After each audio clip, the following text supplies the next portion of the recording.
मेरा नाम तरुण सिंह महान है और मैं बुंदेलखंड पनवाड़ी का निवासी हूँ और मैं यूक्रेन में मेडिकल का 4th ईयर का स्टूडेंट हूँ और मैं यूक्रेन में ओडेसा पोर्ट सिटी कहते हैं उसको, मैं वहाँ पर पढ़ता हूँ। और अभी जब मैं फ़िलहाल जिस टाइम पे मैं आया तो मैं काफ़ी घबराया हुआ था, क्योंकि 16 फरवरी को वहाँ पर साइबर अटैक और डिफेंस की मिनिस्ट्री की साइट पे अटैक हुआ था रसिया की तरफ से, जिस कारण हम काफ़ी ज़्यादा घबरा गए थे। तो हमने तुरंत के तुरंत टिकट की है, कुछ $750-800 के आसपास की टिकट पड़ी है हम लोगों को। और अभी जब हम घर पे आए हैं तो हमने अपने माँ बाप को ये हमला होने के बाद बहुत ज़्यादा खुश देखा है और काफ़ी लोग हमसे पूछ रहे हैं कि क्या हालात हैं। और क्योंकि कुछ मेरे फ्रेंड्स भी हैं जिनके पेरेंट्स को अभी उनको शायद नहीं पता है कि मैं यहाँ पर आ गया हूँ, उनका बच्चा वहीं फंसा हुआ है। तो इस कारण से अभी एक मेरा मित्र है जो बोरिस्पिल एयरपोर्ट पे गया था और उसकी फ़्लाइट थी, पर उसी दिन हमला हो गया एयरपोर्ट के ऊपर, उसकी फ़्लाइट कैंसिल हो गई है। और वो उससे अभी मेरी थोड़ी देर पहले ही बात हुई थी। तो इतनी बुरी कंडीशन है, वो किसी होटल में 1-1.5 किलोमीटर दूर पे रह रहा है, बोरिस्पिल के पास में, कीव में। पर वो बता रहा है कि भाई मैंने 2 दिन से सिर्फ बिस्किट खाए हैं और पानी लेने जाते हैं तो पानी नल का पी रहे हैं। अब नल का पानी पिएंगे तो बीमारियां हो सकती हैं, क्योंकि फ़िल्टर का पानी वहाँ पर अवेलेबल नहीं है। और जो ऑनलाइन स्टोर्स वगैरह हैं जहाँ पर खाने पीने के सामान मिलते हैं, वहाँ सिर्फ उसने बताया कि सिर्फ सेब वगैरह है और पानी तो बिल्कुल भी नहीं है। तो मैं तो गवर्नमेंट से यही चाहता हूँ कि जो इस कंडीशन में हैं और जो बच्चे बंकर्स में रह रहे हैं उनके लिए खाने की सुविधाएँ नहीं है, क्योंकि अब जैसे हमारे खाने का तरीका कुछ और है, उनके खाने का जो रसिया के लोग हैं उनके खाने का तरीका कुछ और है। अब वो कच्चा मांस खा सकते हैं, कुछ भी खा सकते हैं, पर हम लोग अलग अलग जातियों के लोग होते हैं, जिस कारण से हम अलग अलग खाना खाते हैं।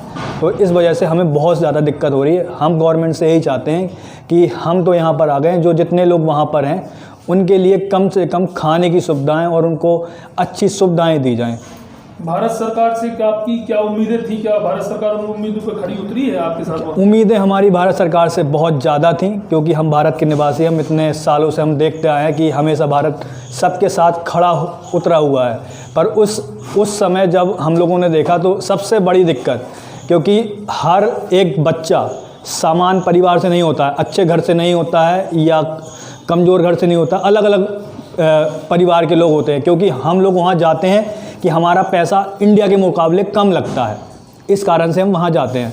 तो जब फ़्लाइट की टिकट्स 90,000, 1 लाख, 1.5 लाख हो गई थी, तो बच्चे इतना ज़्यादा वो हो गए थे कि वो हिम्मत नहीं कर पा रहे थे घर पे बोलने के लिए। और हमारी यूनिवर्सिटी की तरफ से भी हम पे दबाव डाला गया था कि आप लोग जा नहीं सकते, आप कॉन्ट्रैक्ट के अधीन हैं, क्योंकि वो लोग हमको क्लियर नहीं कर रहे थे।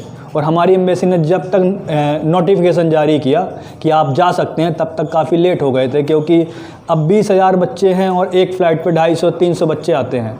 तो वो एक पॉसिबल ही नहीं है कि आप एक साथ 20,000 बच्चे आ पाएँ, तो कम से कम बच्चे आए हैं। तो हम तो गवर्नमेंट से अब जो भी हो गया है उसको हम नहीं बदल सकते हैं, पर हम गवर्नमेंट से आगे अच्छी उम्मीद कर सकते हैं कि हमारे लिए बेहतर करें। और जो हम लोग फ्यूचर है इंडिया का, हम लोग वहाँ रहते हैं, अपने देश को रिप्रेजेंट करते हैं, अच्छे से रहते हैं। तो हम यही चाहते हैं कि जितने भी लोग हैं सब सुरक्षित वापस अपने अपने घर पे आके आपके साथ रहने वाले और कितने बच्चे हैं आप में, क्या चाहते हैं वो लोग भी आएँ, क्या है? जी, मेरे साथ मेरी यूनिवर्सिटी में जैसे मैं 4th ईयर का बच्चा हूँ, अभी लगभग 200-250 मेरे ईयर के हैं और जो 5th ईयर के हैं और 6th ईयर के, लगभग 500 बच्चे, अभी इंडियन 600 बच्चे वहाँ पर फंसे हुए मेरी यूनिवर्सिटी के।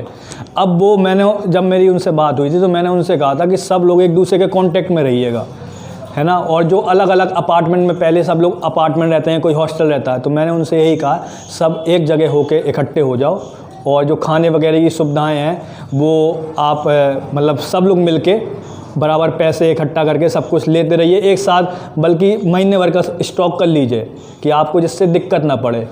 और जो हमारी एडमिनिस्ट्रेशन की तरफ से है, जो यूनिवर्सिटी का है, उनकी तरफ से कोई हेल्प नहीं मिल रही है। और क्योंकि हम सब फॉरेनर्स हैं तो जहाँ भी जाते हैं तो सबको अपना अपना खुद ही देखना होता है।